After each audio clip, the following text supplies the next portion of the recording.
Shop the Sherwin-Williams Memorial Day sale and get 30% off paints and stains May 16th through the 26th. With prices starting at $34.29, it's the perfect time to transform your space with color. Whether you're looking to revamp your bedroom, living room, or home office, we have you covered with bold hues, soothing neutrals, and everything in between. Shop the sale online or visit your neighborhood Sherwin-Williams store. Click the banner to learn more. Retail sales only. Some exclusions apply. See store for details.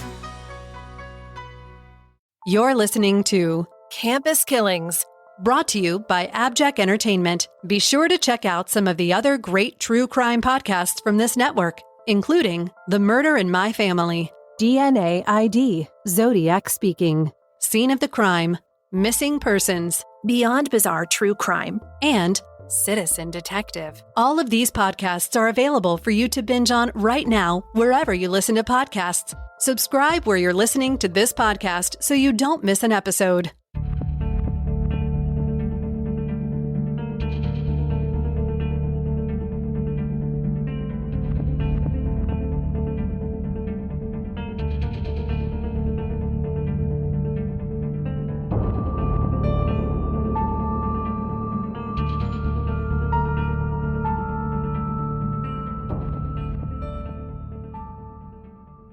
When a beloved professor is killed in his own office, a university comes under fire for dismissing faculty concerns about a student's disturbing behavior.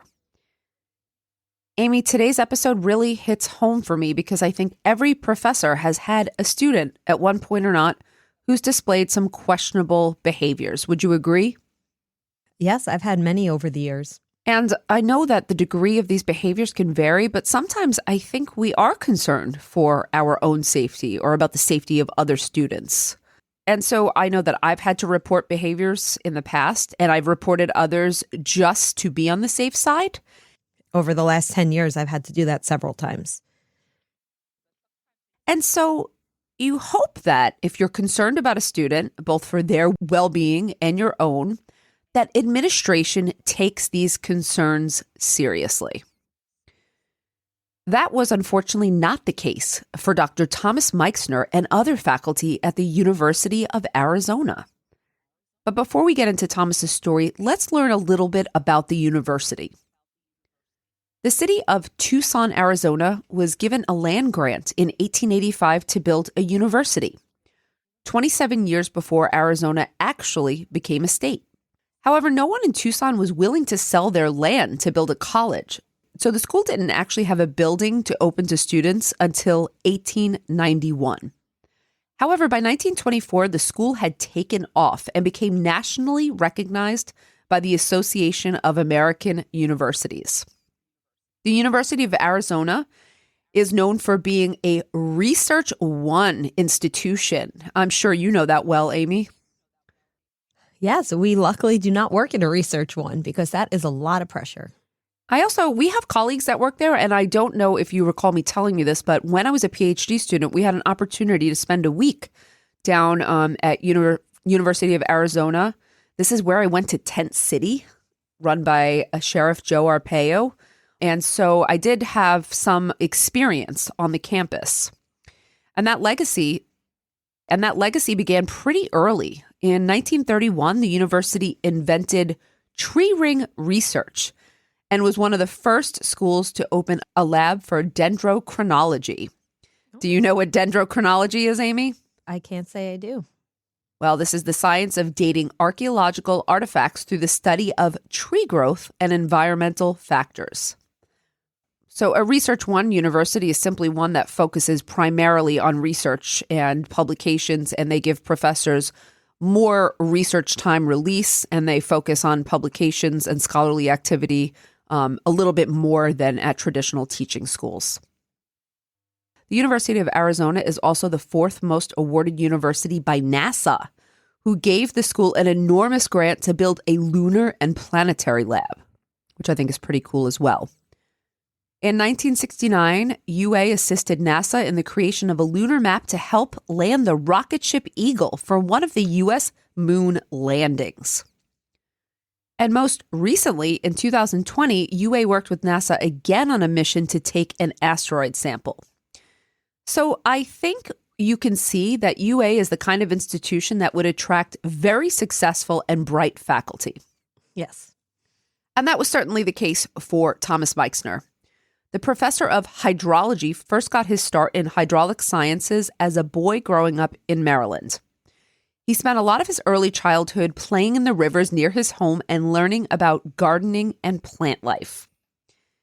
Now, as he grew older, he became interested in the human impact of the environment and got a double bachelor's degree in science history and soil and water conservation. And that was from the University of Maryland in 1992. And he was so interested in the field that he decided to go to the University of Arizona to get his master's and doctoral degrees in hydrology. Yep. Smart guy for sure. Yes, absolutely. He completed his doctorate, in which he studied alpine biochemistry in 1999.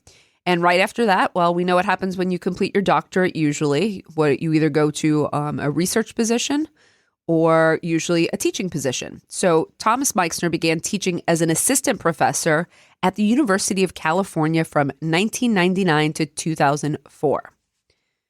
He married during this time, welcoming 2 sons a few years later, and he was described by many of his colleagues as a wonderfully attentive husband and father.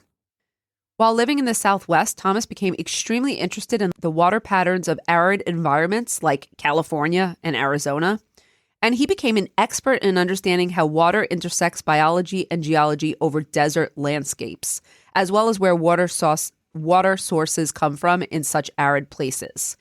I mean, this is very complex. Yes. He was also into meteorology and often liked to predict the weather patterns for his colleagues, which I know as a colleague I would certainly appreciate. Yes, that would be nice. Why can't you do that, Megan? I don't know how to, is the answer.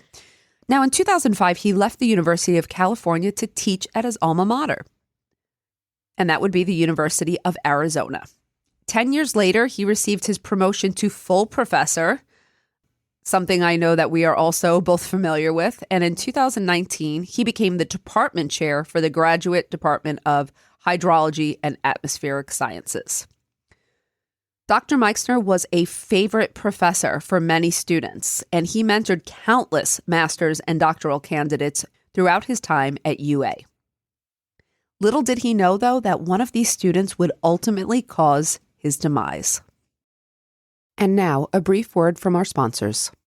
Shop the Sherwin-Williams Memorial Day sale and get 30% off paints and stains May 16th through the 26th. With prices starting at $34.29, it's the perfect time to transform your space with color. Whether you're looking to revamp your bedroom, living room, or home office, we have you covered with bold hues, soothing neutrals, and everything in between. Shop the sale online or visit your neighborhood Sherwin-Williams store. Click the banner to learn more. Retail sales only. Some exclusions apply. See store for details. Murad Dervish came to UA to do his graduate degree in hydrology in 2019, and that was the same year that Dr. Meixner became department chair. Murad was pursuing his degree as well as working as a teaching assistant in the department. However, things took a turn in the spring of 2021 when Dr. Meixner gave Murad a midterm grade he disagreed with. Now, most universities have a procedure for disputing grades, which usually involves the student sending a letter to the dean, and then a committee is formed to look at the case and decide whether to uphold the grade or not. That's similar to our process, even though, Amy, as department chair, doesn't the grade appeal start with you? Yes, it does. Okay. So, a similar process. And we know that oftentimes, too, that students do not necessarily prevail in these attempts. There has to be, a pretty good reason. However, Murad did not even follow the grade dispute procedure. Instead, he blew into Dr. Meixner's office and threatened him directly.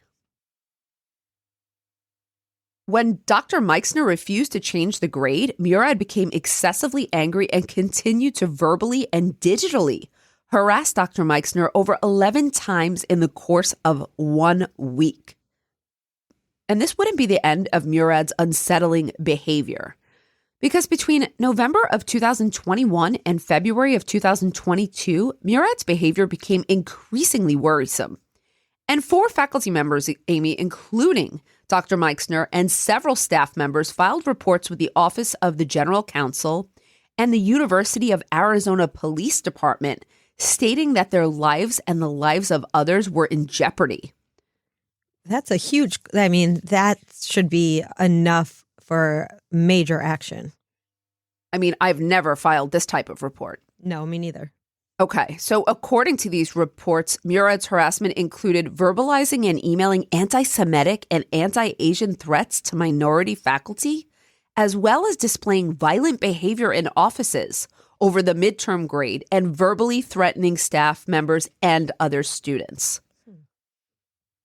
Both the UAPD and the dean's office connected Murad with mental health services, but there were no follow-ups to see if he'd actually received treatment, and his violent threats continued to mount. This case reminds me of another very famous one, in which the student was referred to mental health services, but there was no follow-up. And that was the Virginia Tech massacre. Oh, yep.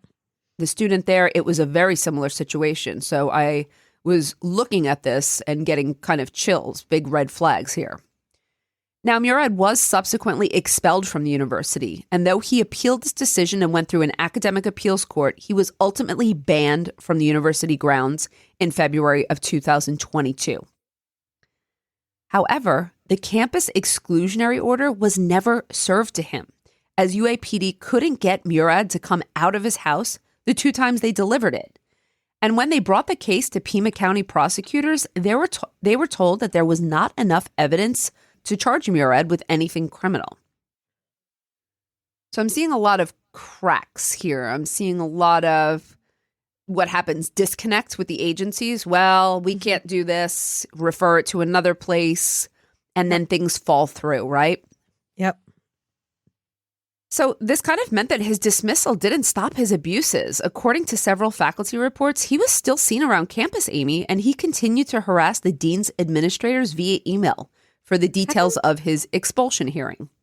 When they wouldn't give him further information, he sent an email stating, if you don't, the consequences are going to be absolutely catastrophic. I don't think you have any clue who you are dealing with, but you're about to find out, and I really don't think you're going to like it. Did anyone try to get a restraining order? I'm not sure if they did get a restraining order in terms of he wasn't supposed to be on campus, but I don't know if there were personal restraining orders granted at this point. Gotcha. But I'll tell you, they were terrified, and they were really scared that the university just was not taking the concern serious enough. One faculty report documented several members purchasing bulletproof vests and having their classes and office relocated so they could be more difficult for Murad to find. This is how concerned they were. Several staff requested working fully remote for several days to avoid being on campus in case Murad came to their office. A few professors had also made their classes fully remote for safety reasons, and some even relocated themselves to temporary housing or purchased home security systems because they were so scared of this student. So the police didn't do anything even after that last threat that you just highlighted? At that point, they put out a flyer with Murad's photo on it to the Department of Hydrology after his expulsion with instructions to immediately call 911 if he was spotted in the building. And what if he was spotted with a gun standing in your office? Then what? This is just too little too late. That's what I think about this response. Mm-hmm. At this point, if they see Murad in the building, it's probably for a very threatening or malicious reason. So what happened here too, Amy, is that the Office of the General Counsel was concerned about violating personal privacy laws. So they're prioritizing Murad's privacy here. So they didn't want his violent behavior to be publicized to the rest of the school. I'm not sure at all that that was an appropriate response.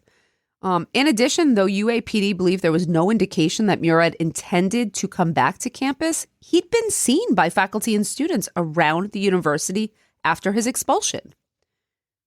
Now, it's possible that the Office of the General Counsel did not publicize the level of danger Murad presented because they didn't realize that the threat he was or how real the threat was.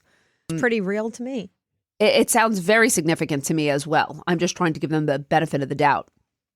Also, while the UAPD did file appropriate charges against Murad finally in April of 2022, by the way, this is fully after expulsion, they took 10 months to file the case with the Pima County Attorney's Office.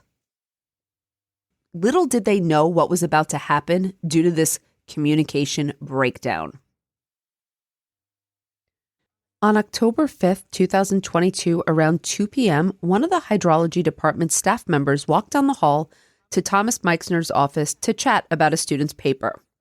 But the professor was talking to 2 students already, and the employee didn't want to interrupt, so he went back down the hall to the department's main lobby to wait. But on his way, the employee noticed a man barreling down the hall towards Dr. Meixner's office, and as the employee turned into the lobby, he heard 2 loud bangs.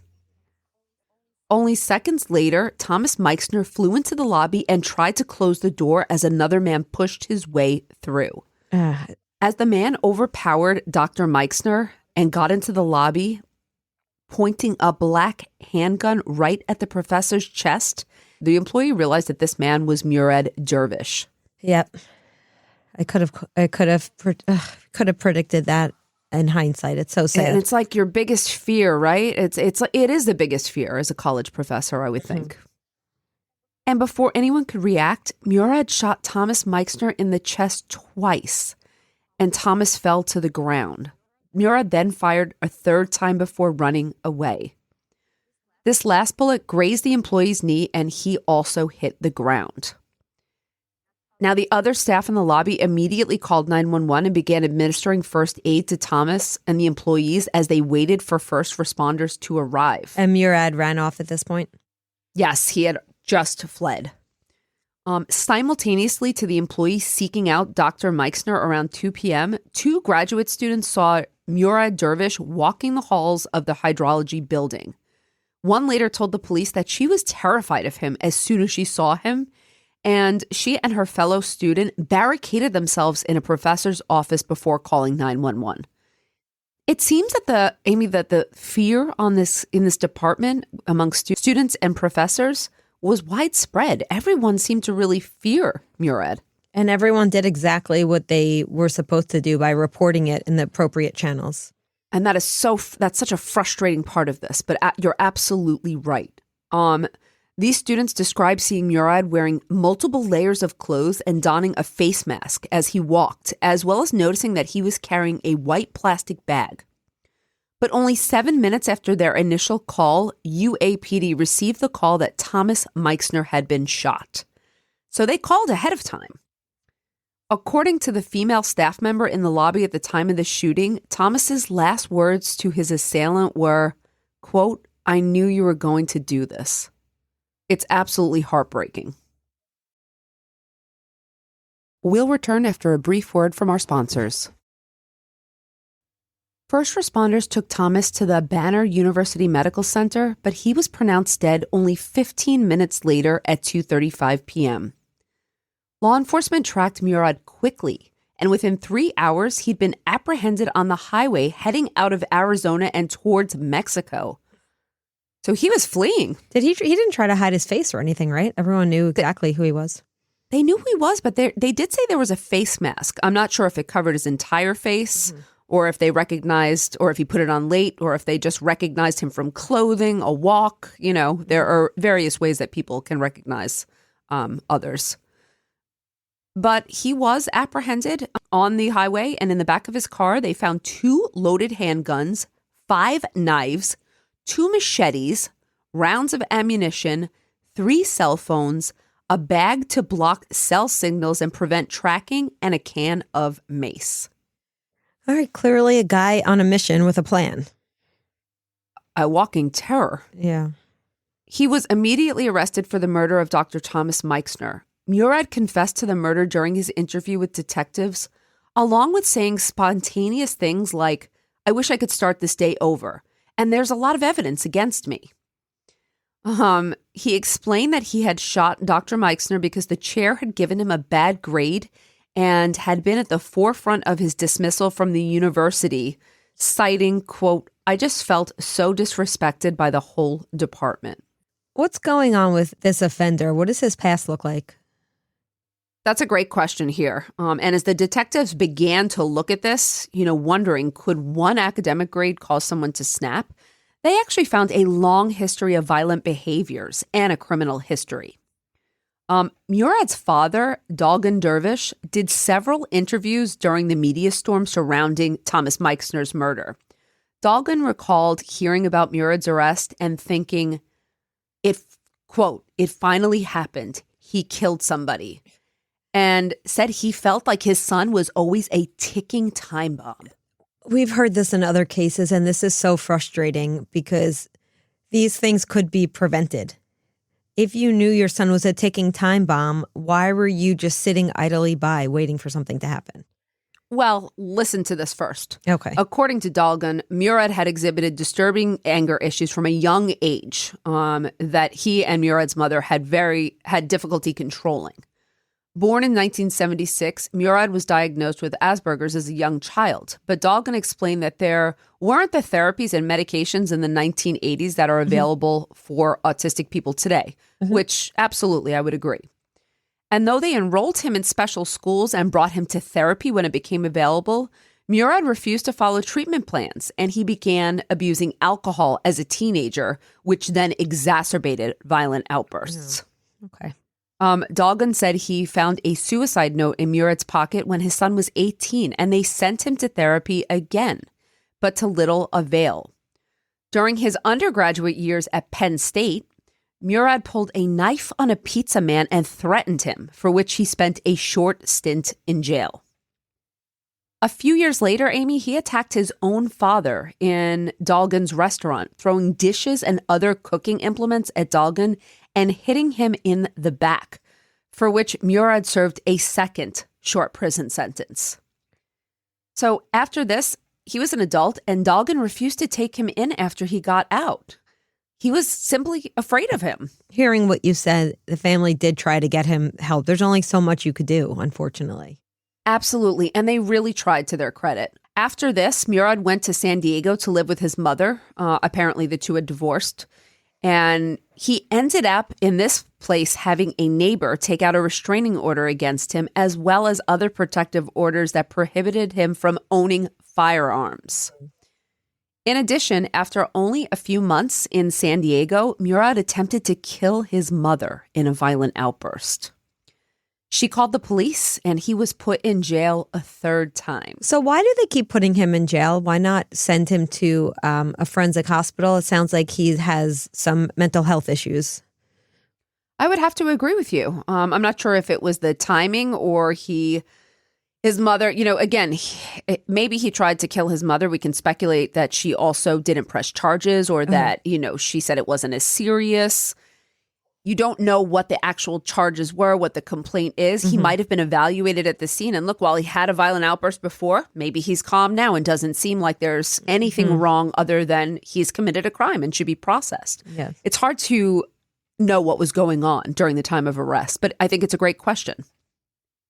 In his interview, Dalgan recalled telling law enforcement that Murad needed more than a prison sentence. He said he needed mental health treatment. Dalgan said, quote, you can't just put him in prison and punish him and think that in 2 years you can let him out. Nothing will be done. Yeah. And so this is a great point as well about punishment versus meaningful rehabilitation. He clearly needed rehabilitation as well as punishment. I'm not saying that there wasn't a need for both, but it didn't sound like he got any meaningful rehabilitation in the system, which we know is not, that's a reality. Right? I mean, how much rehabilitation do you hear from offenders, I would say, that didn't necessarily stem from their own wanting to be rehabilitated? My question for you would be, when I speak to a lot of offenders who feel that they've been rehabilitated after long periods of time, oftentimes it is because they wanted to be and they participated willingly in programs and they saw the need for change. And they also got the help they needed. It doesn't sound like he's getting any help. He's just getting punishment. That's correct. And I don't think he saw the need for help, right? And And that's what happens also with short prison stints when you're in and out of prison. It's not enough time to make any meaningful connections or meaningful therapies. Okay, Murad Dervish is in jail awaiting trial, which was scheduled for September 19th of 2023. And though his defense team filed for a change of venue due to Tucson media poisoning the possible jury pool, a judge has denied the request and the trial will remain in Tucson. Any information on competency hearings? I believe at this time, although I didn't see much, I believe at this time he is competent to stand trial because there have not been any delays due to competency hearings. And you haven't heard anything about him using an insanity defense? Because it sounds like there might be something. It sounds like that might be a viable option for his defense team. I'm not saying that I agree with it, but I would be surprised if they didn't try for that. I think that's probably something we can anticipate because his trial date has also been postponed until sometime in 2024 at the request of his defense team, saying that they need more time to prepare. Yep. So I think that you are correct and that I would be surprised if we didn't see an insanity claim here. Now, what about the university? I mean, the university here had a lot of warning. There were a lot of actions they could have taken. And this was recent. Right? This was recently, yes. I mean, he's awaiting trial right now. Because unfortunately, the last decade, we've heard of many similar cases. And I would think colleges and universities are more equipped to handle these situations and they take any threat seriously. So I'm surprised to hear, based on what the university did or didn't do, I would have expected this to have happened in the 90s. Yeah, I absolutely agree. Let me talk about the university aftermath, but I want to start with what they did in the immediate and how it relates to the death of Thomas Meixner. Classes were suspended. UA held a candlelight vigil in Thomas Meixner's memory, which was attended by hundreds of students and all of Thomas's friends and colleagues. Faculty and past mentees spoke of Thomas's lust for life and how difficult his loss was.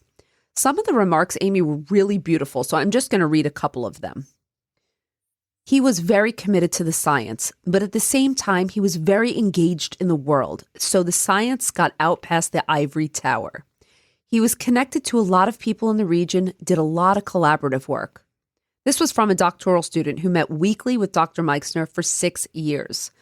She went on to say how heavily she was inspired by her mentor, even as he was diagnosed with cancer in 2018. She said that he loved life and lived life to the fullest and never let it stop him. She recalled Thomas, quote, really had a unique zeal and enthusiasm for how he lived his life and the kindness he brought to the world. Another student recalled, quote, he was really empathetic about everything. He cared about these details in the life of people. The dean of hydrology department said of Thomas, quote, many department heads give up teaching because their administrative duties are heavy. But he was the type of person who just loved being in the classroom and continued to teach. She also recalled how Thomas had always enjoyed collaboration and tirelessly worked with multiple disciplines and colleagues at the university to accomplish his goals. Finally, Thomas's friend and colleague Paul Brooks said of Thomas, quote, he really was a gifted interdisciplinary scientist who could connect chemistry, hydrology, and biology together for really meaningful, insightful work. But the most important thing about Tom is he was such a powerful force for good in science and academia in a very competitive world where things often aren't fair and where people work very hard and maybe aren't acknowledged to the level they should be. He was incredibly unselfish and supportive of everyone. This seemed to be the sentiment around the campus. Hundreds of flowers, candles, photographs, and offerings were left in his memory around the hydrology's building entrance in the days following. And many students attended his funeral wearing buttons bearing a red heart with Dr. Thomas Meixner written in the center. Carried by his 2 sons and his colleagues, Dr. Meixner was interred at the Holy Pope Cemetery on October 8th, 2022, following a full Catholic Mass at his home church of St. Cyril of Alexandria in Pima County, Arizona. After classes resumed, the university created the Thomas Meixner Memorial Fund to honor his legacy. But Amy, Despite the outpouring and love and support for Meixner and his family by the university, the big question still hanging over the situation was, how had this happened? Mm-hmm. And now, a brief word from our sponsors. Megan, I would have to assume that some top administrators were forced to resign after this tragedy. Yeah, let me tell you what happened. After his funeral, the faculty created a committee that wrote a letter to the administration that showcased the several places communication broke down between the agencies, and how that had led to the murder, but also depleted morale and created anxiety and fear on part of the faculty. Especially with the amount of ammunition and other supplies police located in Murad's car, the faculty letter noted that October 5th could have been even worse, as Murad had been looking for 4 other hydrology faculty members who'd, remember, since moved their offices because of their fear of him. Do we know if Meixner was planning on moving his office, or was he just not scared? Any information on why some faculty did and he didn't? I don't know why Meixner didn't move his office. I did not find that information, although I do know that he was the chair and probably felt more of a commitment to being there, which is very, very unfortunate. Yes. The letter also went on to state, quote, the lack of a central risk management system and the fragmentation of responsibilities related to violent risks resulted in institutional focus on legal risks and the neglect of violent risks. I think that's absolutely true. Remember, the council had decided not to alert the rest of the university about Murad's violence due to concerns about violating Murad's privacy policies. So what are they? Do we know some of these policies? FERPA? Yep. The Family Educational Rights and Privacy Act? Yeah, we can't talk to students' parents until they fill out one of those, correct? This one, this restricts public access to certain records. So yes, the point is to allow college students a level of independence and privacy when it comes to their records. Now, this is important, and this swings both ways, right? A lot of times parents will contact us and they want to know what's going on, but we are prevented from disclosing that information. They are adults. Yep. By the same token, I sometimes sympathize with these parents who are paying for their education and don't seem to be getting a straight answer. But this does cover students' privacy in situations as well regarding mental health accommodations. So you can think of it like the HIPAA for the academic world. However, there's limitations to FERPA, with exceptions for superseding privacy in the interest of public health and safety emergencies. Unfortunately, that's subjective, because what one administrator views as a public health issue or a public crisis is something different. Well, I have to tell you, the faculty thought it was pretty serious, and I would have to agree. And they felt that their letter wasn't taken seriously. And so they basically, the president at the time, Dr. Robert Robbins, agreed to have a safety audit conducted on the university's policies by an external organization. So this safety audit, provided by the PAX group, looked at over 1,200 documents relating to campus security, as well as an audit of employee and student emails and text with regards to Murad's behavior. So through the audit, the PAX group supported UA's faculty in their statement of communication breakdowns. And they revealed 3 areas in which the university needed to change its policies. So the first one was understanding and managing threat and creating a threat assessment management team. I'm kind of surprised they didn't already have one. The second one was providing consistent, empathetic, and compassionate response from law enforcement. The third, repairing decentralized teams and communication breakdowns to include centralized safety and security training across the university. I think that's absolutely true. Remember, University of Arizona is a huge school. It's not as small as our campus. So it is much more fragmented. Even in our small school, you can see the departments are very fragmented. This audit is an extensive 200-page document that details not just the issues that allowed Dr. Meixner's murder to happen, but also provides university administration other recommendations for change.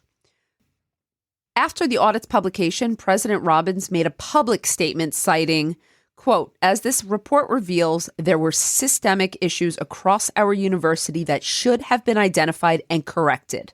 I'm angry at myself that I did not do more to prevent this tragedy."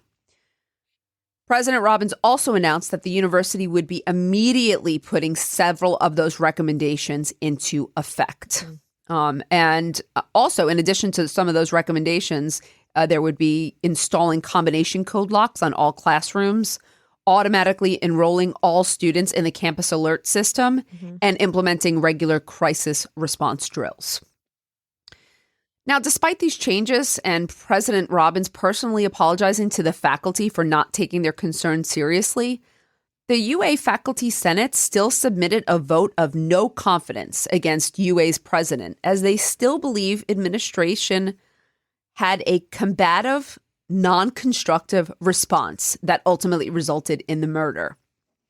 That doesn't surprise me. A no confidence vote is quite serious, though. It can be initiated by the faculty at a time where they want to send a strong statement that they no longer have confidence in the president or administration. It's used very sparingly. Although the Board of Trustees remains behind President Robbins and they're looking for a way forward through the tragedy, it seems clear that it's going to take time and effort to bring up faculty trust and morale in the coming years. So I'm not sure what the position is with President Robbins going forward, but a no confidence vote is quite serious. I would expect that he's going to step down after a no confidence vote. I don't think you have much of a choice after a no confidence vote. I mean, the Board of Trustees standing behind him initially, thinking that he took responsibility for it. And listen, I'm not saying it's his fault. I'm not saying, I don't know exactly the individual. I don't know the exact circumstances. I would just be surprised if after a vote of no confidence that he sticks around. Yeah, I would have to agree. Okay, so as for Meixner's family, well, they also sued the university for $9 million, citing that the university's lackluster response to Murad's violent threats directly led to Thomas's murder. And in support of that statement, by the way, about the president, this wasn't the fault of one person. This was a systematic failure. Their civil suit at this time is still ongoing. Now, as we come to the end, as we've discussed in a few other episodes, anytime policy changes are put into effect, the best way to ensure they will be effective is to roll them out slowly and with a lot of careful planning ahead of time. Shouldn't be a knee-jerk reaction. If too many new policy changes are enacted all at once, again, in a reactive manner to a tragedy, they usually won't be effective. We certainly hope that UA's new safety and security measures will help change the culture of the school and keep the faculty and students safe. We will do an update, or at least we will update our podcast listeners to the status after Murad Dervish's trial is completed. If our listeners are interested in learning about the life and legacy of Dr. Thomas Meixner, you can check out the Urban Water Innovation Network at ERAMS, ERAMS.com/UWIN. Dr. Meixner was a major contributor to UWIN in both his time and research. So there's also a nice memorial to him on the site, as well as videos of a few of his lectures. It seems that in the end, he was quite the man who had quite the impact on students, faculty, and the university as a whole. Before we go today, if you'd like to support Campus Killings, consider subscribing to the show with an AbJack Insider subscription through Apple Podcasts. Your subscription will get you VIP access to all the shows on the network that not only includes hundreds of episodes of ad-free listening, but also bonus content and early access to episodes. For only $4.99 a month or $49.99 a year, you'll unlock a variety of listener benefits, and you'll be supporting this show in the process. Head over to Apple Podcasts and search for either Campus Killings or AbJack, and you can start your subscription with a free trial. Your support is greatly appreciated. Thank you, everyone, for listening today, and we hope you'll join us on the next episode of Campus Killings. Campus Killings is hosted by Dr. Megan Sachs and Dr. Amy Schlossberg. with research and writing by Abigail Belcastro. It's produced by Mike Morford of AbJack Entertainment. Be sure to follow Campus Killings on social media. You can find Campus Killings on Twitter with the handle @CampusKillings or on Facebook at facebook.com/campuskillings. You can also visit the show's homepage at campuskillings.com.